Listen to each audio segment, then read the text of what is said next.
Thanks for tuning in to Written on the Edge, Season 7, Episode 45. I'm Vance Bastion, here with my co-host, S.A. Baz Collins. Hello. And we're really glad you're here with us. On today's show, NEU joins us to discuss his latest works, and there are 4 of them, so buckle up. A returning We'll then champion.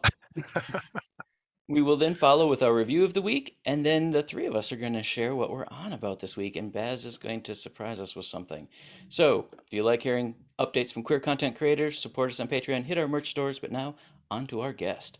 NEU is and Vance And then the can't dentures speak go that back fast for into the that mouth. long. Take 2. NEU is an inclusive, international award-winning gay fiction writer with a love for writing and travel. Living in the heart of Silicon Valley in San Jose, California, and growing up around technology, he's always been fascinated with what could be. Growing up in an accepting family as a gay man, he always wondered why there were never stories reflecting who he was.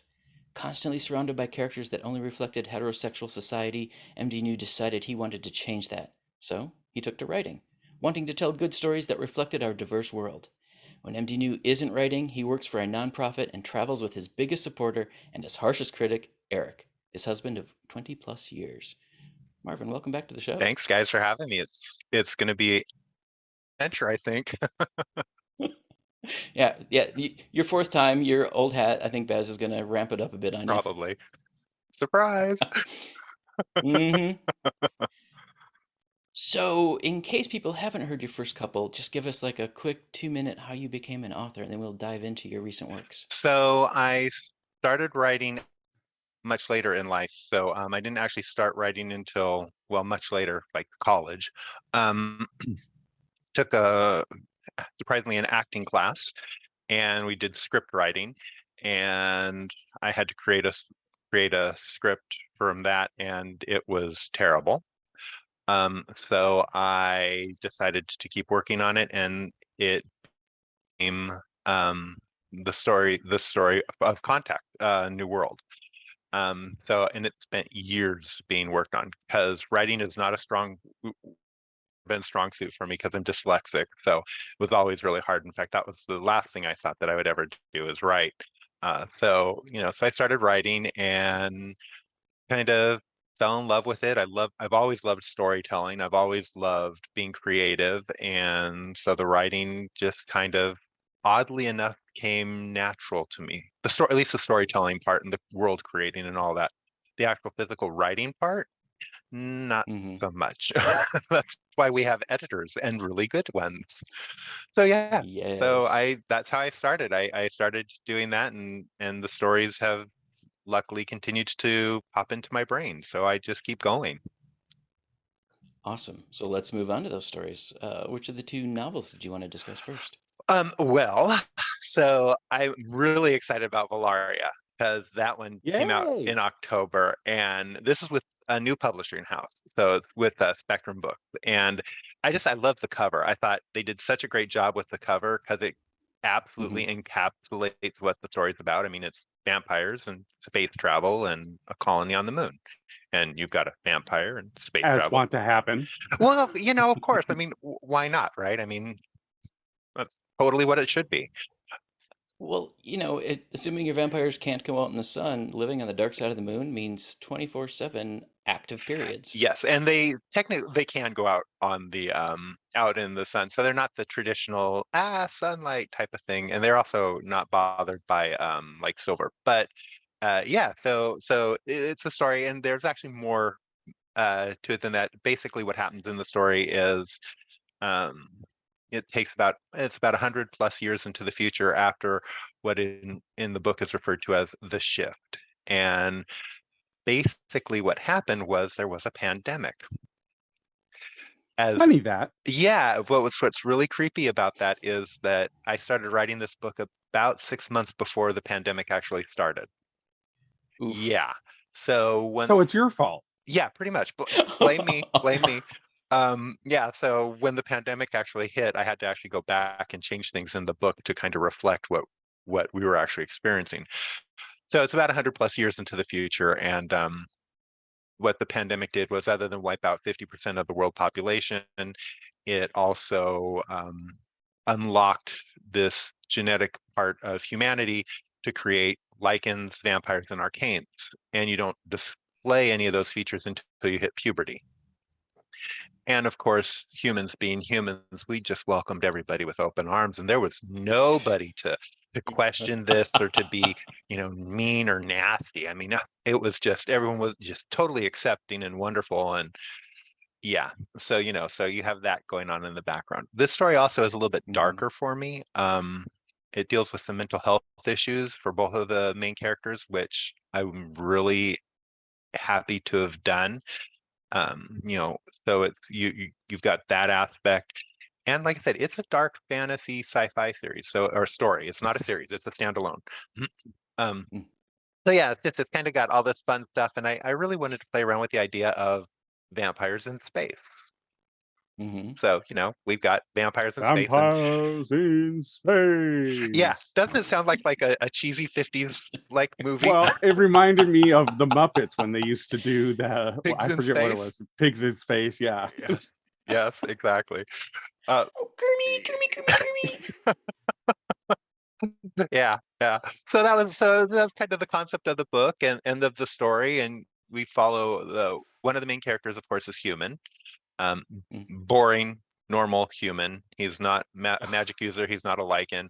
And the other main character is a vampire, the actual one of what they're referred to as the first generation.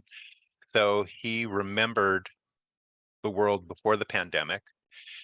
And so you get to learn about the pandemic through him, and you experience or you get to know what he went through as being one of these first kids that actually started showing signs of becoming a vampire. And so yeah, you get a lot of that backstory through him, and see how he goes. So yeah, it was a really fun, interesting book to write, and I wanted to see if I could write something that was a little darker, a little more not so uh Disney, for lack of a better word. Mm-hmm. So yeah. Very Yeah. nice. Have you had any early reviews I yet? have. I've gotten some really good reviews, which I wasn't so sure Nice. I was going to get. I was a little worried about this book. Um, but the publisher really liked it, so that was encouraging. So yeah, so I've gotten some really good, strong reviews to start with. I've also gotten a few from people, people who obviously didn't like it, and I get it. Yeah, so it's done well. It's only been out now for, well, a little over a month. So it came out on October Right. 1st. So it did break the top 10 in LGBTQ sci-fi, which was really exciting. For like a week, it was like in the top 10.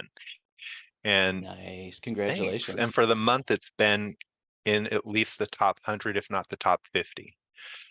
So I don't know what that's going to turn into in sales wise, but it's at least kind of hovering there at the top for right now. So yeah, I've been really excited with that. So that either means people love it That's or fun. hate it. And that's what you want. You don't want people to be like, eh. Yeah. Yep. All right.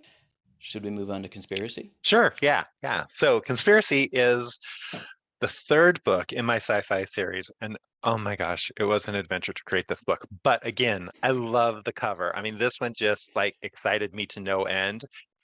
That's Yeah, gorgeous. yeah, it just turned out amazing. And and it's really thick too. I didn't realize quite how thick this book was going to be. Oh, It's like a wow. chunky book. I was thinking, oh, it's only X. I think it was like 110,000 words or whatever. I was like, oh, that's not going to be that much. It was like, wow, okay, I got the book, and it was like, holy crap, yeah, it's really chunky. Um, so yeah, Yeah, but way to It could be a murder weapon. perfect. No, anyways. No. I was gonna say that's perfect for a third book though, because you don't want it to be the first right. book. That scares people sometimes. So well done. Yeah, yeah. And again, this is one of those, it's a continuation of the story. So we have, all the main characters are back. We got Todd, we got Mirtov, we got Maiko, and they're just, doing their thing. We got Libri Day out there causing havoc still. But as the title says, this one is called Conspiracy. So all is not well in the world. And there's some shady stuff going on that affects the characters and that everybody has to deal with. So in book one and book two, you kind of deal with the aliens' first arrival. So for folks that don't know the story, the idea is that basically aliens show up at our planet tomorrow and how we react. And again, us being the wonderful, terrific human beings that we are, there's no problems. We all hug it out. Life is good. Everyone's happy. It's like, yay. So yeah, There's no conflict whatsoever. no, not at all. It's all great. So that's what book one and book two deal with. So book three takes place, I think it's about 6 months to maybe a year later. So everybody's kind of settled in, and again, things are progressing, and is a faction of, most people are kind of excited and happy, and this is, it kind of forced humanity to take a big look at itself and say, are we really this petty and bad? And kind of deal with some of that BS. Um, that's what the first two books are about. And so now we're Hmm. kind of dealing with that. And again, like I said, it's called conspiracy, so not all is well. So there is some darkness there and some things that happen that could be could be not so good for some of the characters. And Is this your intended end to the series? in theory, there's going to be one more book. Okay. So I do have one more coming out, and that one is tentatively titled Consequences. Ooh. So yeah, so I'm pretty excited with how this book turned out, and I'm really thrilled with again, the editing worked out really well, and I think the story turned out great. And this one's published through Nine Star still. Okay. So yeah, it it's come out really good, and I love where all the characters end up. And I know that there have been some reviews of people who are kind of like, not, I mean, they didn't not like the ending. It just wasn't the ending that they wanted. Okay. So it's one of those things where it's like, but, well, you're gonna fix this in book four, right? It's like, maybe, maybe not. You never know. Do people fix everything? How can you tell? Exactly. Yeah, yeah. So between the two, this sounds like it's much more intrigue based Yeah, as opposed to sci-fi yeah, based. this one is definitely got your thriller aspect to it, more political intrigue, because there's a lot of stuff going on. I mean, there's still a lot happening sci-fi wise. You've got humans have started construction on one of the interplanetary spaceports on the moon, on our moon. So we actually Hmm. get to go to the moon, and you get to actually see the construction of the moon base and stuff like that, which is kind of neat. Meanwhile, you have Hmm. the aliens heading off to where they're heading to work on their, their home, and kind of all that. And then, of course, since we have the International Space Station, at least in the book, as featured on the cover, um, Right. instead of mothballing it like they're planning, in theory we're planning to do, they're actually Hmm. expanding it, and with the help of the alien technology. So they're putting like a gravity ring, and they've got industrial printers up there, and so they're doing some things to really make it much more viable. In fact, I think in the book where I have it is capacity currently is somewhere around max of 7 people, and it's bumped up to, at least in the book, at 20. So it's Okay. been being expanded, and they're really kind of working on it because their thought is, well, we have it, we kind of need it at this point. Instead of starting from zero, let's keep going. So, Hmm. so yeah, you still get a lot of the space elements to it, and it's all there. But in the background, you have all this intrigue and backroom deals. So should we move on to your audio Oh, releases? I think that would be good, especially since someone here has been involved with one. Who might I that don't be? know. Who do you think? Well, let's talk about Conviction first. Okay. So Conviction is the second book in the A New World series. And Hmm. so Contact and Conviction have both are now out, available in audiobook. And that was done by Steve Connor, who is this wonderful voice actor out of Pennsylvania, who he really did do a excellent job with the characters and the story, and turning really impossible hard words that I created for the entry. I didn't realize how hard they were to pronounce until I had to tell him how to pronounce them. I was like, Mhm. what the hell did I write? Oh, crap. Can I go back and change that? Delete, Uh, delete, delete, delete, y- delete. yeah, pretty much. But I was like, okay, well, it's already in here. So he and I spent actually quite a bit of time going over the words and the vernacular and everything like that. So yeah, so book two is out. Like he did a great job. I, One of our both of our favorite characters is Fa, who is the animal companion for the Speaker General of the aliens. And basically, the animal is called a Kadu. And it's typically bigger than a cat, but a little bit smaller than a medium-sized, but it has an intelligence equivalent to that of like a maybe a dolphin. Okay. So it's self-aware, but Mhm. its ability to learn it gets to be about like a 5 or 6 year old child. So he has a vocabulary, and Steve just nailed him. He sounds good when he does Fa. It's like, oh, I want to write more of Fa. Just hear that. So yeah, so that was a lot of fun to do. So yeah, it was great, and I'm really excited with how that one turned out. Nice. And so folks with an Audible membership can listen to that, right? Yes. So yeah, so it's out Okay. in Audible and iTunes. And iTunes. Okay. And not like libraries or anything I like don't that. think so because it's through ACX, so I'm not sure, and it's exclusive. Okay. But I think it's Audible, iTunes, and Amazon are the three. I don't think you can get it at a library. Okay. Just so listeners know where to look for it. Yeah, and it turned out really good. I really like it. It's exciting, especially if you like sci-fi. It's a lot of fun. Mhm. All right. How about the column? I don't know. So this voice actor person, I don't know. He did okay. Yeah, it's all right. I do not know what you are talking about. Yeah, so for those that aren't in on the joke yet, Vance narrated The Calling, and oh my gosh,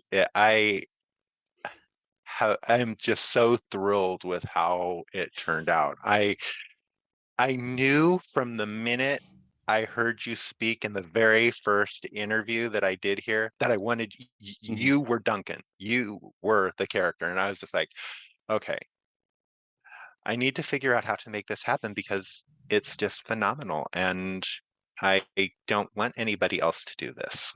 So yeah, Well, thanks. I mean, leaving Reno was really difficult, and I wasn't sure I was up for it, but I think things turned out okay. I mean, I kind of get to reconnect with Cindy, so things are going to be okay. well, that's good. Yeah, because that was an important character. I know. It- go Um, ahead. so I would like to, one, apologize for how long that took. Pandemic depression was real, and I fully own it, and that was my fault, listeners, not Marvin's. But two, it was a hell of a lot of fun. I don't think at one point I counted over 20 individual accents, let alone voices, that he put my paces through. Yeah, So, challenge accepted and hopefully yeah. delivered. Sorry about that, by the way. Don't be. I studied linguistics for a reason. That was Yeah, it. I did not realize that was one of those things too. When I wrote the story, I didn't realize that those characters, you're putting them together and you're writing them, and I'm doing the backgrounds, I'm doing their stories and all that. And I was like, okay, well, I need this, I need that. And all of a sudden, I Hmm. didn't realize until you started doing the narration and we started thinking about the narration that, oh, crap, I've got people from India, I've got people from South America, I've got people from Asia, I've got people from Europe, I've got people from French Canada or Quebec, and I'm Hmm. sitting there going, how the heck is anybody going to do this without sounding stereotypical? So, and then what you did, That's what I tried to yeah, and then avoid. what you did with Curtis just impressed the hell out of me.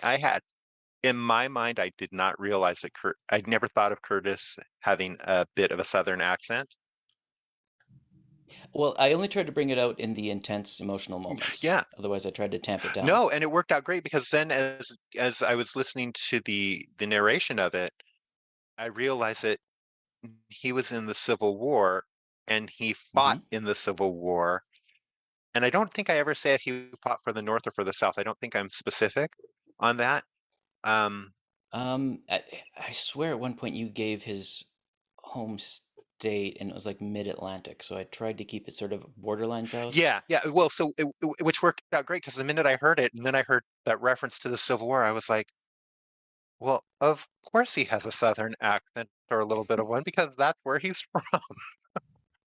It's like, oh, so it worked out great, and yeah, Plus, I needed to differentiate him from Duncan somehow. no, and it worked out brilliantly. It really did, and I love how the story turned out. It sounds so good. It just amazed me to no ends, and I was just thrilled. I was It was very fun. excited with how it turned out. I Thank was you. I I was was too. giddy. All right. And that's also iTunes, Yeah, Audible. yep, all the same places. Cool. All right. Anything you want to mention about any of the four works we've talked about today? Just that they are all very different. I mean, I think that they're all Hmm. very different, and I really think depending on what you like, there's a little bit of something there for everybody. If you like cozy vampires and warm fluffiness, you've got The Calling, especially with Vance's sultry voices and especially with what he does with Victor. Oy vey, holy cow. Um, I still do not know what you are talking yeah, about. he just melts you with some of that. It was like, oh, okay. If I fun sci-fi, then Contact and Conviction and Conspiracy are the way to go because they're truly in the veins of like Star Trek and Star Wars and all those where it's much more hopeful. And then if you like dark, gritty vampire type of story set in the future that could be good, could be bad, then Valaria's definitely got you covered. Perfect. So, in your mind, which one of these series and/or standalones are you converting to television already? Um, for me, Hmm. I'm gonna pick one, even though I don't want to, because there's two. Um, is Well, we can do the honorable mention. That's okay. fair. So the honorable mention would go to The Calling because I think that that would make a great either a great Hulu series or HBO series. But the Hmm. one that I would love to see up on screen is a New World series, either on TV or in a movie. But I think, to be fair, it would have to be a television show because I'm picturing it more like The Expanse, where Hmm. you get a lot of the detail and you get to dive into the books versus something like you know on big screen, where they have to short trim everything down, and you got to get it all at no more than 2 hours. And I think if my math is right, that's what 120 pages. Roughly, Yeah, yeah. and none of my books are 120 pages. I also, given the way television has gone in the past several years, more and more and more is movie quality in episodic format. And I'm really enjoying it, and your works lend themselves to that really well. Yeah, thank you. Well, and that was kind of what I was thinking. Like I said, for a new world, I think to do it justice, it would have to be a series because each book Hmm. would probably have to be a season to Hmm. get to know the characters and to get to understand it and everything like that. And I think that, like I said, I mean, I think it's what, a minute per screenwritten page, right? Roughly thereabout. Yeah, roughly, So, yeah. you do 60 pages, that's about an hour, and over a 10 episode season, that's about 600 pages.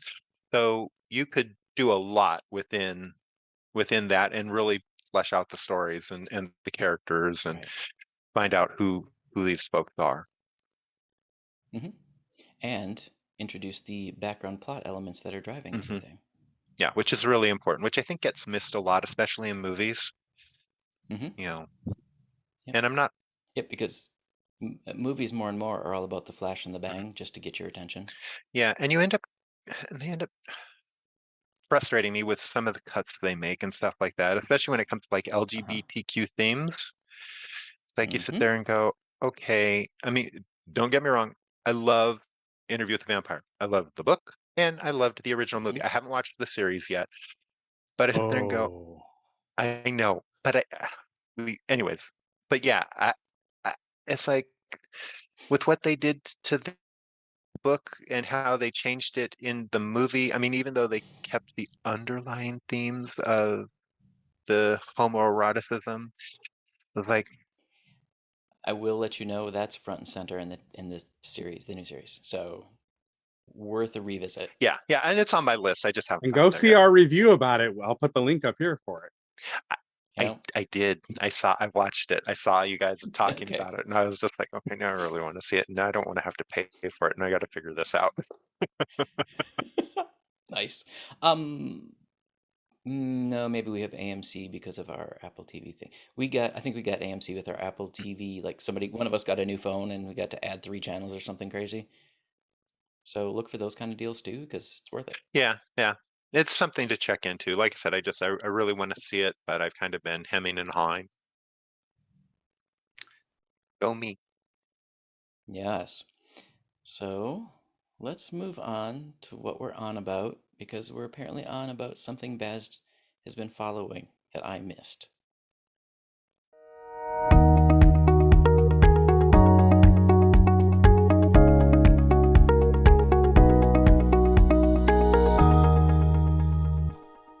Hey, gals, gays, and bays. So we're back for our review. And this time we are doing a period romantic piece that is actually more about the societal norms of a particular era in England. And I think that is the strength of this film. And the film we are talking about is none other than My Policeman, starring the actually quite admirable acting talents of Mr. Harry Styles, in my opinion. So, Vance, what did you think about it?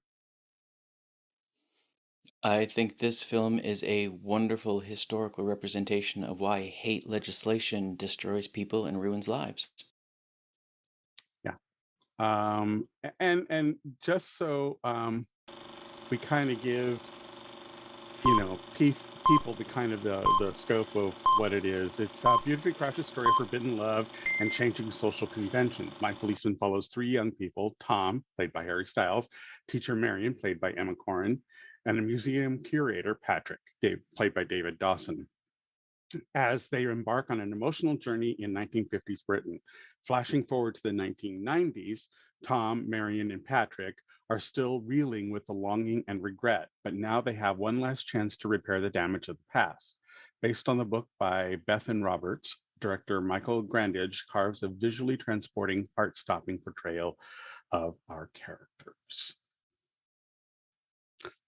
I have to say, I mean, I kind of feel guilty because I gave Vance kind of a heads up about this film before we saw it. In that I saw some reviewer who actually went to the Toronto International Film Festival, otherwise known as TIFF, and she had seen it and said that she was really surprised by the fact that Harry Styles' character was such an asshole.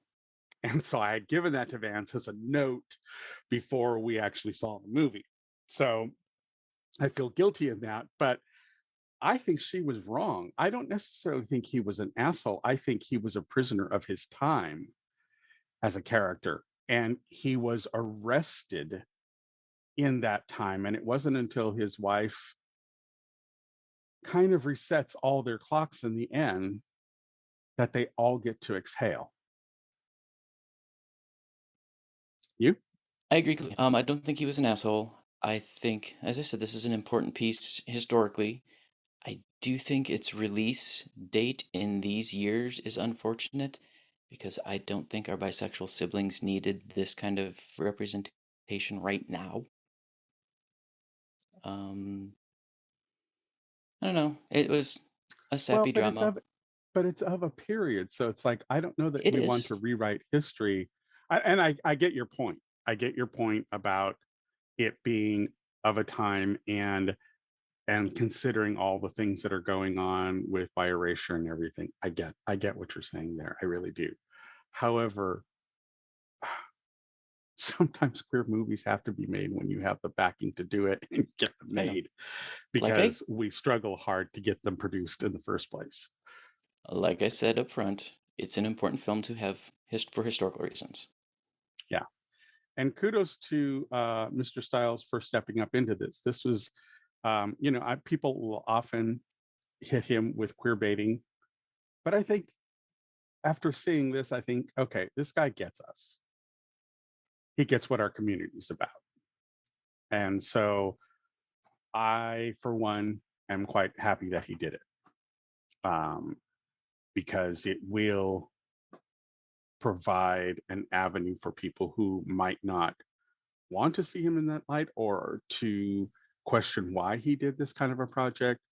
I think it definitely shows that he's trying to be responsive to the community that he knows gave him a lot, because he had a very large queer following. So I think this was a particular choice of his. That's what I came away with, that he wanted to do this because he felt the work was important enough.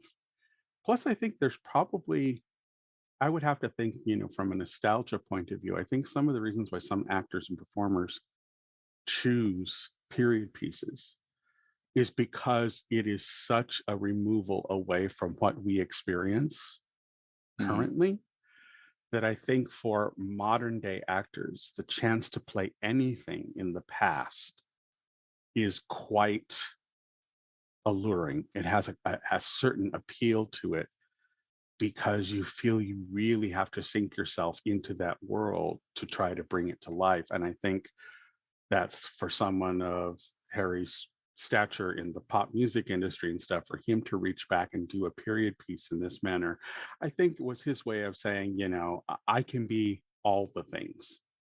And I think that was a great choice. Plus, I love the fact that, and I understand your point about bi erasure, but I think, I don't know that necessarily Tom was bisexual. Well, I mean, I according to think, Wikipedia, he wasn't. yeah, I think he was perfunctorily bisexual, Hmm. because all It of was a the love survival. sequence, all of the love sequences with Patrick were very sensual, very, very poetic. They had all the soft colors and the warm hues, and yet everyone, when he was with Marion, were very perfunctory. They were filmed with a much colder lens, Hmm.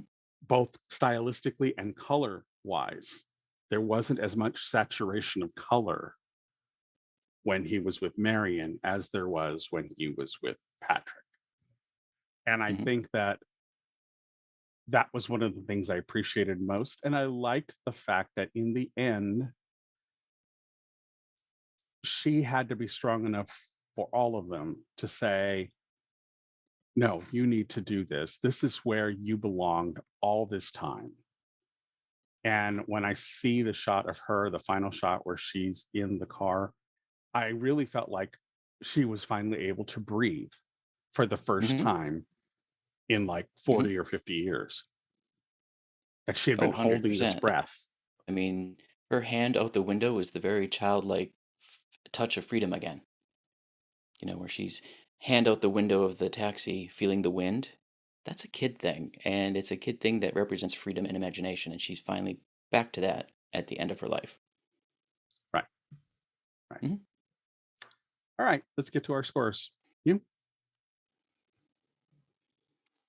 My score window disappeared. I hate it when that happens. All right, production quality 5. Money was spent. Uh, Camera work was amazing. They really, really, really, really knew how to tell this story with the production equipment. Script screenplay 4. And I only say that because it felt slow, and I know it's a drama, and I know it's a historic drama, and I know it's a romance, but even for that, it felt kind of slow. Sound lighting score, back up to 5 though. Again, the music was exactly right for every scene. The lighting, as you pointed out, changed for the scene's needs, which is pretty artistic when they pull it off like that. So yeah, that was a 5. Art direction, costuming, 4. It's a period piece, so they're kind of stuck with certain things, but it all worked. Casting, 4.5, and I only say that because, with one exception, I don't think the older actors looked quite right for the younger actors. Specifically, the Tom character, I didn't see in older Tom enough of a resemblance in younger Tom for me to buy it, aside from setting aside that thought and just saying, okay, this is the story. Well, you could say the same about, you know, I Rupert said the same playing thing about older Patrick. Patrick. Yeah. Yeah, I mean, the only one I felt was spot on was Marion. Yeah. And Between younger even and older, I then, thought, it was, you know, Emma Corrin is not as ovular in her face right. shape, so there were some nuances that, yeah, I get what you're saying. Yeah. hmm Um, where was I? That was casting, directing, 4. Again, and I'm only knocking the director because some scenes were so slow, my attention wandered. I was like, okay, that other thing over there is interesting. Queer themes presented, a solid 3.5. It is stuck in history. It is very focused on the entrapped lives of gay men and the women who love them, but that was really the only part that was touched on. Was The it? other part, however, no, there's one You other had thing that we haven't mentioned, or that you haven't mentioned, in that as gay individuals growing old without children, we don't have anyone to take care of us. Well, there's that, but the fact that there was also lesbian inference in this movie. Inference, but No, it was important. It was an important moment it was because I important think it in. establishes Marion's pivot in understanding. I think that was the hinge in which everything started to shift. And as she said, no one went. And I think it was that lesbian that actually started that ball rolling. So Understood. I'm still sticking with 3.5. So my overall 4, it was fine. I don't need to see it again, but I don't love dramas, and I think that's been established in the past. So yeah. there you have it. My overall is a 5. Again, it was beautiful. I thought it was a very sumptuous movie. I like period dramas, even slow period dramas. I'm a big Merchant Ivory fanatic. So I don't mind it. I like lingering camera. I like, because in human life, you don't get to go, okay, edit that, cut that over there. I like the long shots. I like cinema verite. I like, I don't think everything has to have the beats. That's my perspective. And I liked the evolution of it. There were parts of it that I immediately thought of Man in the Orange Shirt Hmm. in the before sequences. I thought it was funny when they went to the house for the honeymoon. I was like, wait a minute, is that the same house? It's what it felt like. It definitely gave me that vibe. I was like, okay, is this like the Greystone Manor that's in Los Angeles that everybody uses for a haunted mansion? Or Hmm. I'm just saying, you know. Anyways, so yeah, so the overall production, definitely a 5, because they definitely took their time with it. I loved some of the shots along the Dover Cliffs, and the seawall and all that stuff. I thought that was it gave me a lot of Turner, the comparison to Turner's works. Just it kind of echoed that, and I thought that was very beautiful to tie the visuals of the Dover Cliffs in with what they were talking about from the art perspective. So, screenplay, I give it a 4.5. Um, I I read some of the critics, and it's really interesting. The ratings of Rotten Tomatoes gives it a 96 from the audience, but only a 41 from the critics. And I read through a lot of the critics' reviews, and I think it's the same thing that you've alluded to and you pointed out, in that it's unfortunate that it came at this time, because audiences are going to struggle to find it in that it's not, other than Harry Styles' name being attached to it, most Hmm. kids wouldn't even bother to look at it. Right. So there's that for it. However, I do like the casting of Linus Roach because it's not his first walk along the Oscar Wilde path. He's done queer before. Hmm. Then you have Rupert Everett, who is queer, Emma Corrin, who is queer. So Hmm. you have these performances and performers that are from the community. So it does lend an air of authenticity to it. And I think the script gave them enough to really pull that off. And as I said, I commend Harry Styles for picking up on the project. That says a lot about his character. Sound lighting score, again, like you, even when they did like the fold in of popular music of the 50s, it was Hmm. subtle. It wasn't Hmm. something that went, here's Dean Martin for you, and then bang Right. you over the head with a pan. I mean, it weaved and it wafted in and out. It was nothing that was overt and we're going to hammer you with some, you know. So Hmm. sound lighting score, the lighting I've already talked about, the color spectrum. It was very interesting how they played with color in this movie. Um, Art direction, definitely going to give that a 5, because period pieces I get very cranky about if they don't pull it off. And this one, I felt all the pieces and parts were in place where they needed to be.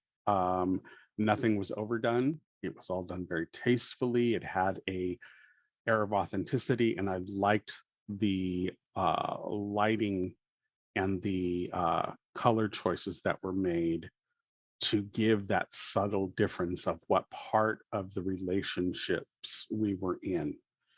Um, I think it's kind of interesting that they thought they had to hold, and this is kind of going back to my screenwriting comment. One of the reasons I knocked it down from a 5 was because I really kind of thought that it was almost unnecessary to kind of have her spring it on Tom in the end, that she was the one who had because it was evident from the conversation she had with the lesbian teacher that that's where Hmm. that was going to go. Yep. And so I think it would have been better served if we had already seen her do it and knew that she had just kept the secret from Tom. Right. You know what I mean? It would. I think it would have Hmm. played a bit better to do it where you give the audience more information than the characters have, because again, it's that Hitchcocky and just kind Hmm. of push the tension that way.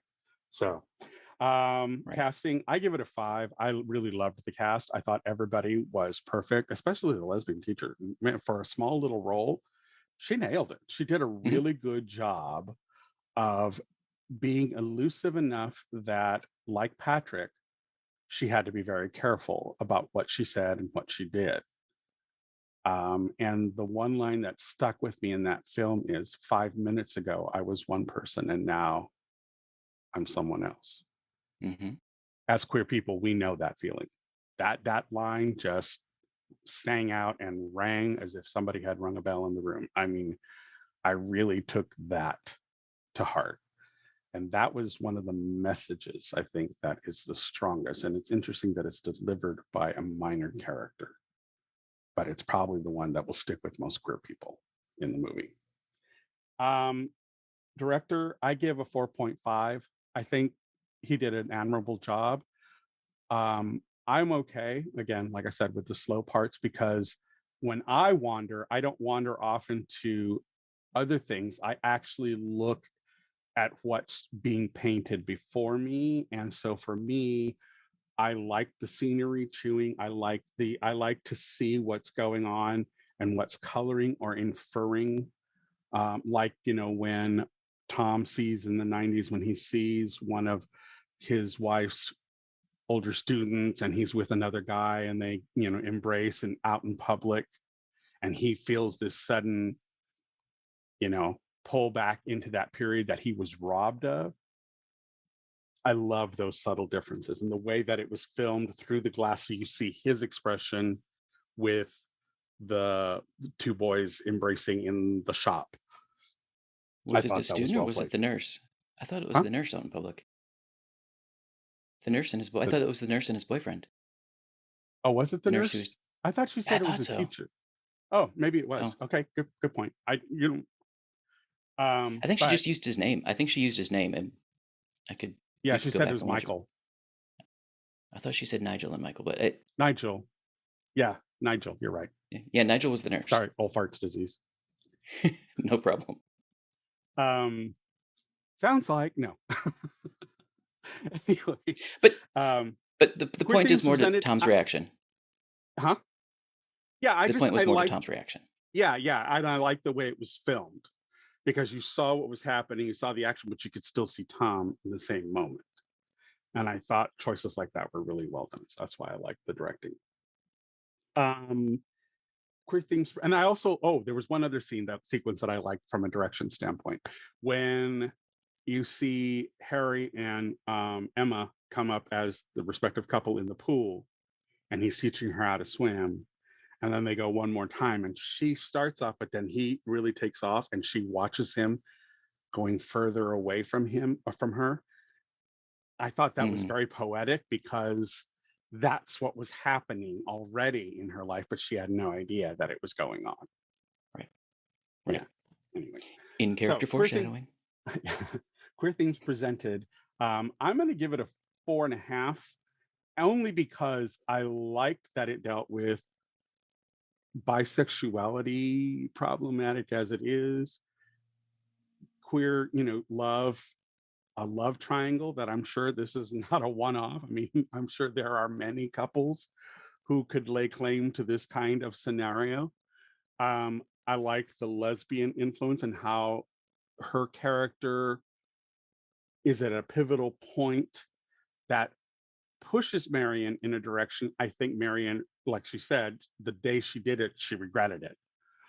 But I think that that moment was also a turning point where over time she began to see that nobody was going to come out the winner in this situation.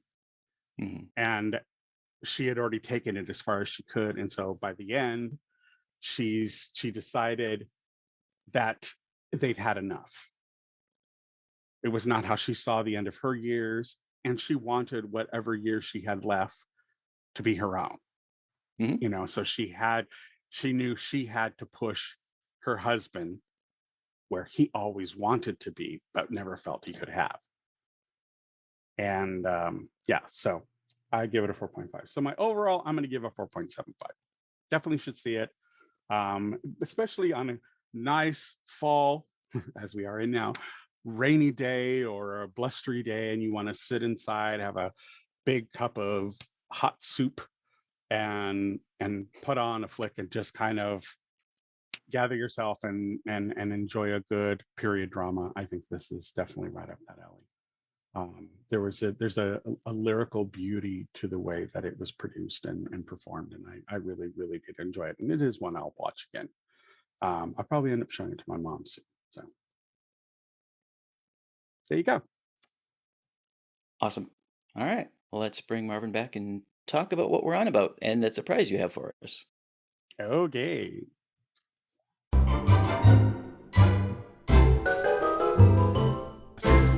All right, kids. So I'm about to spring something on to Marvin, and we've asked Marvin to join us in this because I think as 3 older gay men, it's something that we can comment on because of our struggles in the queer community for the rights that now the children are enjoying and embracing. There is a controversy going on in the queer community right now that Kit Connor, who played Nick in Heartstopper, brilliant performance, great actor, and who is a teenager. Lest we forget, he's a real teenager. He's not some 40-year-old playing a high school kid. So what happened is, if you recall, when Heartstopper came out, one of the questions tossed at Kit was, "Are you queer?" And Kit kind of dodged it and said, "Well, I know what my sexuality is, and I'm comfortable in knowing that." Not something he wanted to divulge, which it isn't a requirement. being an actor. Well, the children, the fans of this series, I might add, who didn't fucking pay attention to the series, started labeling him as queerbait because a video came out where he was walking in London with a friend who was a girl and they were holding hands. And everybody dove in on him and said, oh, you're straight, you're queer baiting, you're straight, you're queer baiting. And it was so bad that he left Twitter for a while. Now, what is the fallout from that is I have 2 videos to share that I'm going to put in here. But basically, there was a cis het author, burgeoning author, who's Chinese, and she had always identified as straight. And it wasn't until she worked on a sapphic love story that she realized that she had her own queerdom, and she's in her 30s. Okay. And so she responded. She commented that for someone like her, it took her to her 30s to figure out that she was not totally straight. So the issue is Kit Connor fled Twitter because of the hate that was being put on him. And finally, he came out and said, and let me read the tweet that he put out. Okay. So what he ended up sending out in Twitter was, back for a minute, I'm bi. Congrats for forcing an 18-year-old to out himself. I think some of you missed the point of the show. Bye. And then promptly disappeared from Twitter again. Thoughts, gentlemen?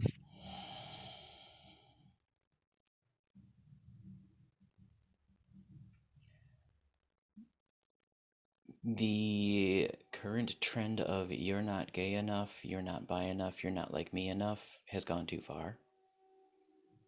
We need to stop demanding that other people match our own personal identity, gender identity, sexuality, pick your title. Do not force that on others. Yeah, no, I agree. I think that, End of story. He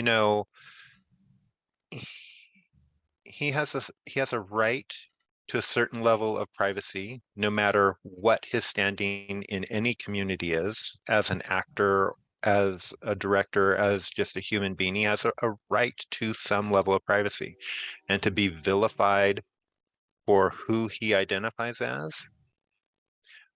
We don't have time for this. I mean, it's just like Vance says, it's gone too far. It's ridiculous. It's like, let him be who he wants to be. He doesn't owe anybody anything.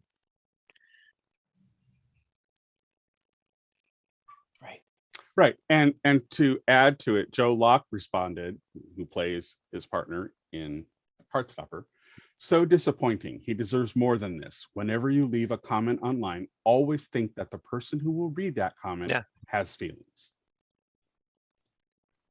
Which I think sums it up. But, it's tragic that these teen boys, and boys develop mentally and emotionally later in life than girls do, so often because of toxic masculinity. And so it would take Kit a while to figure this all out. And like I said, with the example of the Chinese author who always identified as heterosexual, and then coming to realize she did have bisexual leanings in her 30s. And there are some men who don't come out to their 60s, 70. We've all seen the stories. This is not what we fought for. No, it's not. And I'm going to step in as a union actor for a moment and say, you know what? An actor owes you the best performance he can give, he or she or they can give. They don't owe you their personal life. They don't owe you a coming out story. And while, yes, I like to see queer actors cast in queer roles, I am never, ever, ever going to demand an actor tell me in their personal life how they identify. That's just not cool at all. Yeah. All they owed you was an amazing performance. No, agreed. It's ridiculous. Right. It's just gone too far. It's absolutely and utterly unacceptable how people are treated on social media because these cowards, and that's exactly what they are, feel that just because they're nice and safe behind a screen and on their laptop or on their phone, they can say horrible, terrible things and treat people like garbage. No, no, no, no, you cannot do that. Mm-hmm. You know, it's bad enough being in school, being bullied and doing all this, and now you're going to do it from the safety of your phone or computer just to be a jerk? No, There's a special place in hell for those types of people. Mm-hmm. Right. And I will add that the creator of Heartstopper came forward and said, I truly don't understand how people can watch Heartstopper and then gleefully spend their time speculating about sexualities and judging based on stereotypes. I hope all those people are embarrassed as fuck. Kid, you are amazing. Yeah. I want to work for that guy, girl, person. Yeah. I mean, it's just, it makes so much, it sums it up. I mean, this is not what, even when people were being outed because it was politically better to get them out because they were voting against our interests and they were hiding, even we kind of, it rubbed against the grain for queer people of that era in age when we were fighting for our lives, literally. We still fought against the outing of people. It just was wrong to us. And to force it on a teenage actor, it Yeah, broke my no, heart. totally Like, unacceptable. Absolutely. yeah. All right. So on a lighter note, who won your week? I can go first to give a couple examples. My week has been won by veterinarians who work emergency services late on a holiday. My poor little rescue dog, who'd been through 5 homes before he came to us for his forever home, had an impacted gland that was close to rupturing. We got him there in time. The veterinarian was amazing. She made him completely comfortable. She took care of him. The procedure was wonderful. He's back home and healing with his goofy looking cone on, which he growls at all day long. But the veterinarian crew, and it was the vet and her assistants and even the people at the front desk, were working on Halloween night. You won my week. Thank you. Yes? I'm going to say the right side of the queer community who stepped up and came at these people who were criticizing Kit. Bravo for getting the message and for standing by it. You won my week. Mm-hmm. Oh, and honorable mention, Barack Obama, who's killing it on the fucking campaign yes! trail. Absolutely. He's wiping the ass of every freaking GOPer out there. Bravo, Mr. President. So mine is a little bit more, I guess it's kind of political, but kind of not. So one of the actors who I've adored forever and a day, Marina Sirtis, who played Counselor Deanna Troi in Star Trek, basically flipped the finger to Twitter and has left. And for anybody who followed her, because I followed her because, you know, I'm a geek like that, she was constantly on Twitter and sharing all sorts of stuff and just being herself. And she was with the changes in Twitter and with the changes with the new owner, and she was just like, I'm done.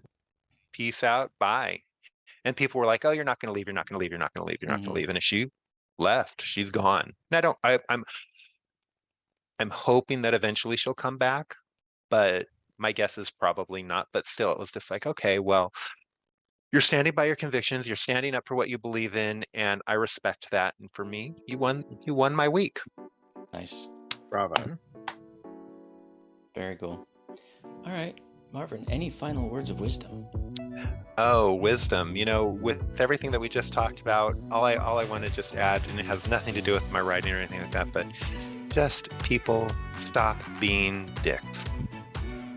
Stop hiding behind your screens. Stop hiding on your phones. Your religion. Yeah, just stop being terrible human beings.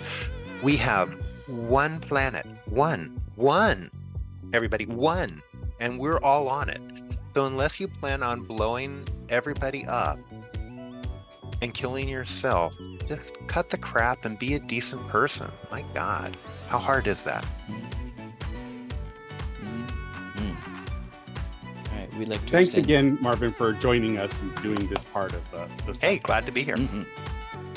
Yes, we're about to extend a huge thank you to NEU for joining us. Thank you so very much. Always glad to be here. Thank you guys for having me. It was a lot of fun. Our pleasure. All right, folks. Written on the Edge is produced by Rogue Ravens Media. For our disclaimers, links to social media, our listen stations, or to sign up as a guest, visit www.roguepodcast.com. If you enjoy learning about new artists, please like and subscribe so you get the alerts for new episodes. Go to mdnew.com. That's NEU.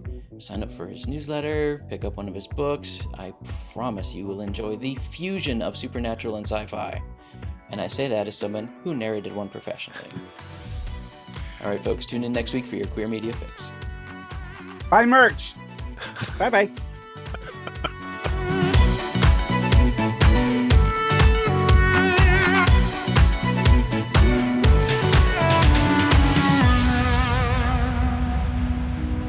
Oh, what's that?